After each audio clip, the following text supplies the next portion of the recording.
Aku hanya memikirkan satu peraturan penting. Kenapa kau lakukan hari ini kalau kau bisa melakukannya besok? Few moments later.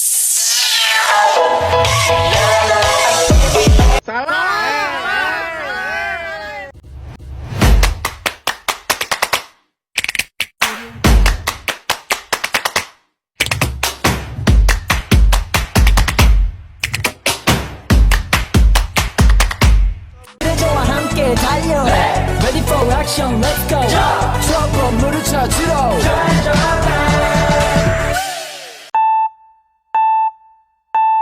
Halo guys, kami adalah mahasiswi Universitas Flores, program studi pendidikan guru sekolah dasar dari kelompok 5 akan memaparkan materi tentang teknik-teknik pengumpulan sampling untuk mata kuliah statistika. Untuk lebih lanjutnya, ikuti video kami selanjutnya. Sampling adalah proses memilih sebagian individu dari populasi untuk digunakan dalam penelitian dengan tujuan memperoleh kesimpulan yang dapat digeneralisasikan ke seluruh populasi.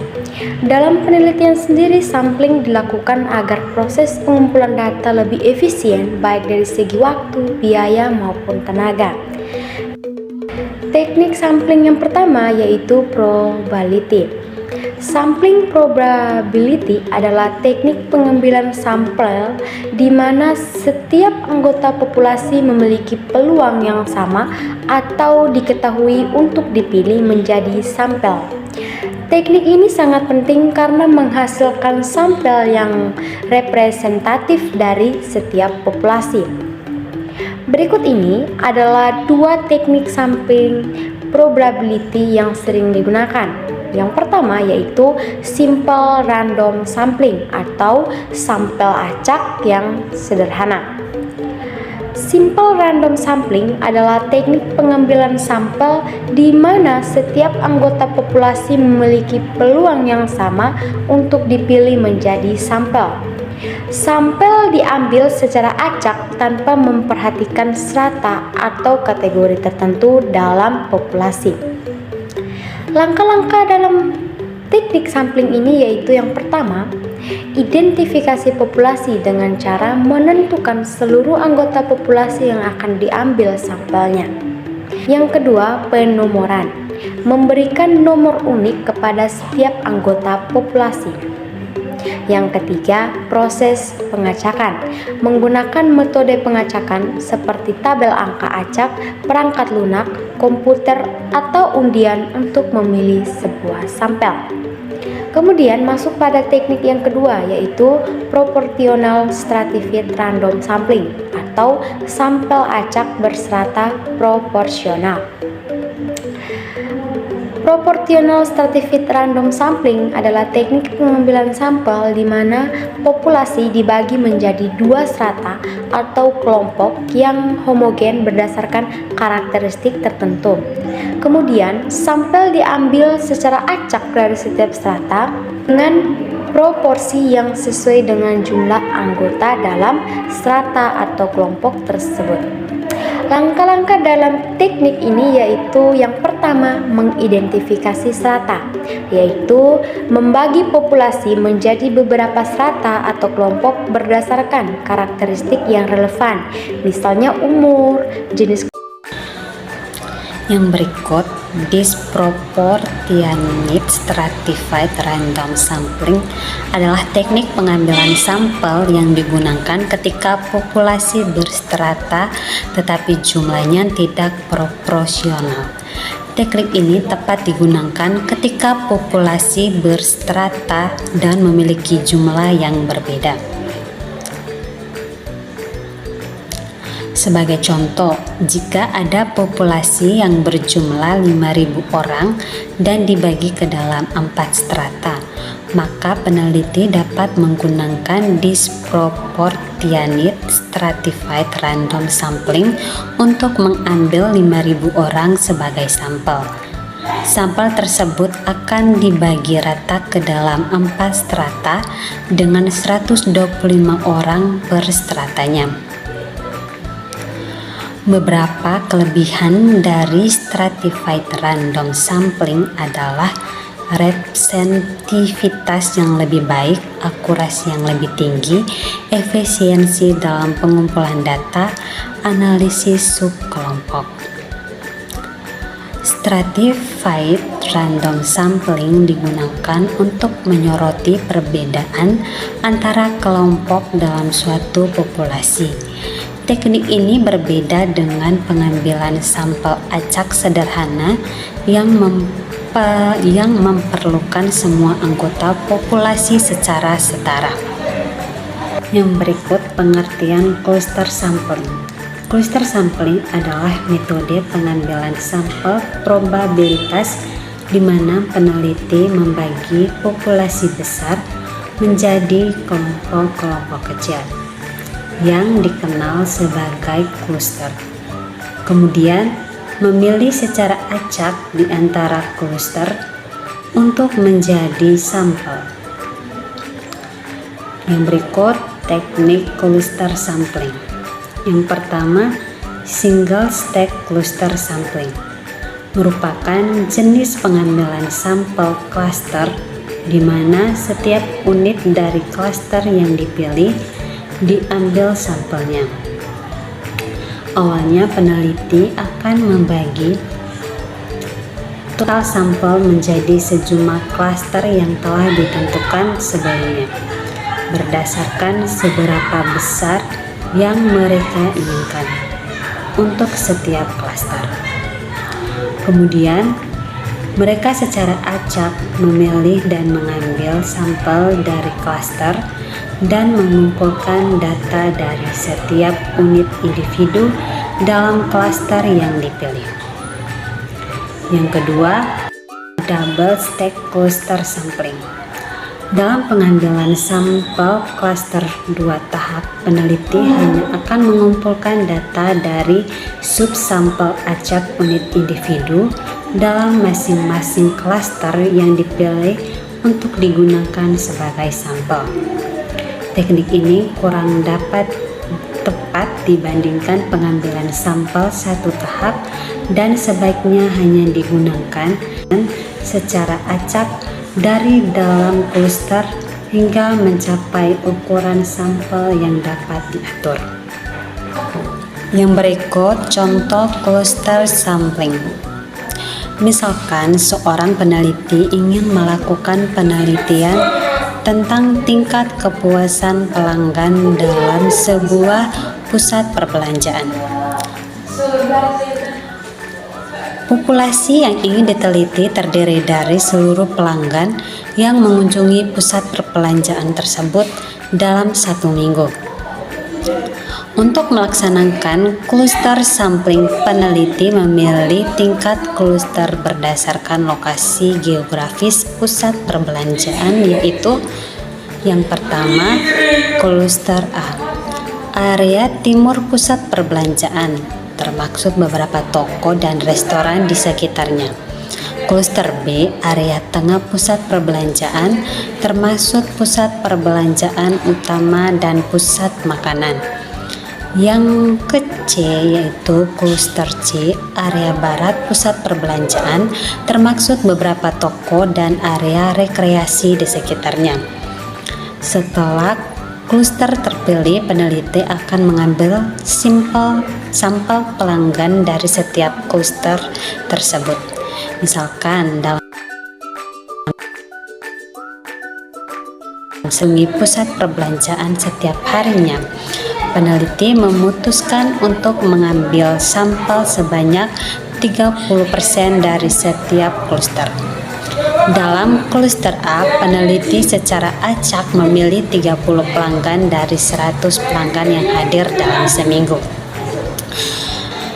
Dalam cluster B, peneliti juga secara acak memilih 30 pelanggan dari 100 pelanggan yang hadir dalam seminggu. Dalam cluster C, peneliti melakukan hal yang sama dan memilih 30 pelanggan dari 100 pelanggan yang hadir dalam seminggu. Total sampel dalam penelitian ini adalah 30 pelanggan. 30 pelanggan dari masing-masing kluster.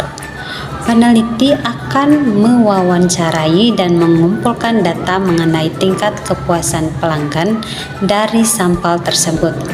Yang kedua, non-probability sampling. Non-probability sampling adalah teknik pengambilan sampel yang tidak memberikan kesempatan yang sama kepada setiap anggota populasi untuk dipilih menjadi sampel. Contohnya yang pertama yaitu teknik probability sampling. Teknik probability sampling adalah metode pengambilan sampel yang menggunakan beberapa bentuk pemilihan acak. Contohnya dengan menggunakan sampel sistematis, misalnya sebuah pusat perbelanjaan ingin mempelajari kebiasaan pembeli dalam membeli barang mereka. Yang kedua, teknik pengambilan sampel jenuh. Teknik pengambilan sampel jenuh digunakan untuk memastikan bahwa semua variasi yang relevan dalam populasi telah mewakili dalam penelitian. Teknik ini sering digunakan dalam penelitian kualitatif karena fokusnya pada pemahaman mendalam terhadap fenomena. Contohnya, seorang peneliti yang sedang meneliti pengalaman kerja karyawan di sebuah perusahaan mungkin menggunakan teknik sampling jenuh. Pada awalnya, peneliti mewawancarai 10 karyawan dan mendapatkan informasi yang beragam. Kemudian, setelah mewawancarai lebih banyak karyawan, peneliti menyimpulkan bahwa wawancara ke-15 tidak memberikan informasi baru atau berbeda dari wawancara sebelumnya. Pada titik ini, peneliti memutuskan bahwa data yang diperoleh telah mencapai titik jenuh dan tidak perlu menambahkan sampel lagi. Yang berikut, sampling aksidental atau accidental sampling. Definisi dari sampling aksidental adalah metode pengambilan sampel di mana peneliti memiliki responden yang kebetulan tersedia dan mudah dijangkau. Ini tidak mengikuti prosedur sistematis atau acak. Berikut karakter dari aksidental. Yang pertama, ketersediaan, yaitu responden diambil berdasarkan ketersediaan di lokasi penelitian. Dan yang kedua yaitu praktis, memudahkan pengumpulan data dengan cepat tanpa memerlukan banyak sumber daya. Berikut contoh penggunaan. Misalnya seorang peneliti melakukan survei di sebuah kafe yang hanya mewawancarai orang-orang yang ada di kafe tersebut pada saat itu. Yang kedua, sampling insidental atau incidental sampling merupakan metode pengambilan sampel yang melibatkan pemilihan responden berdasarkan kejadian atau peristiwa tertentu yang memudahkan peneliti dalam mengumpulkan data. Meskipun mirip dengan sampling aksidental, fokusnya lebih pada konteks kejadian tertentu. Berikut karakteristik. Berbasis kejadian, responden diambil berdasarkan situasi atau kondisi tertentu yang terjadi pada waktu penelitian. Yang kedua, pragmatik, memudahkan peneliti untuk mendapatkan data dari situasi yang relevan dengan topik penelitian. Berikut contoh penggunaannya. Misalnya seorang peneliti yang tertarik pada opini publik tentang suatu isu dapat memilih untuk mewawancarai orang-orang yang hadir dalam sebuah acara terkait isu tersebut. Kesimpulan dari kedua teknik tersebut adalah dalam penelitian, terutama ketika waktu dan sumber daya terbatas, namun penting untuk menyadari keterbatasan dan potensi bias yang dapat mempengaruhi validasi hasil penelitian. Peneliti perlu mempertimbangkan penggunaan metode ini dengan hati-hati dan dalam konteks yang sesuai. Yang berikut teknik purpose sampling. Purpose sampling adalah pengambilan sampel di mana peneliti memiliki individu atau kelompok berdasarkan tujuan penelitian dan karakteristik tertentu yang relevan dengan harapan bahwa responden yang dipilih akan memberikan informasi yang mendalam dan berkualitas. Berikut karakteristik. Yang pertama, kriteria seleksi, yaitu responden dipilih berdasarkan kriteria yang telah ditentukan seperti pengalaman, pengetahuan, atau karakteristik demografis. Yang kedua, non-acak. Berbeda dengan metode sampling acak, purpose sampling tidak memberikan kesempatan yang sama bagi setiap individu dalam populasi untuk terpilih. Selanjutnya, contoh penggunaan dari purpose sampling. Yang pertama, penelitian kualitatif. Dalam penelitian yang berfokus pada pengalaman pasien dengan penyakit tertentu, penelitian dapat memilih pasien yang telah menjalani terapi spesifik untuk mendapatkan wawasan mendalam. Yang kedua, studi kasus. Dalam analisis kebijakan publik, peneliti dapat memilih ahli atau pemangku kepentingan yang terlibat langsung dalam pembuatan kebijakan untuk mendapatkan perspektif yang relevan. Yang terakhir, kesimpulan dari purpose sampling adalah metode yang efektif dalam konteks tertentu, terutama dalam penelitian kualitatif, di mana ke dalam informasi lebih diutamakan dibandingkan dengan kualitas.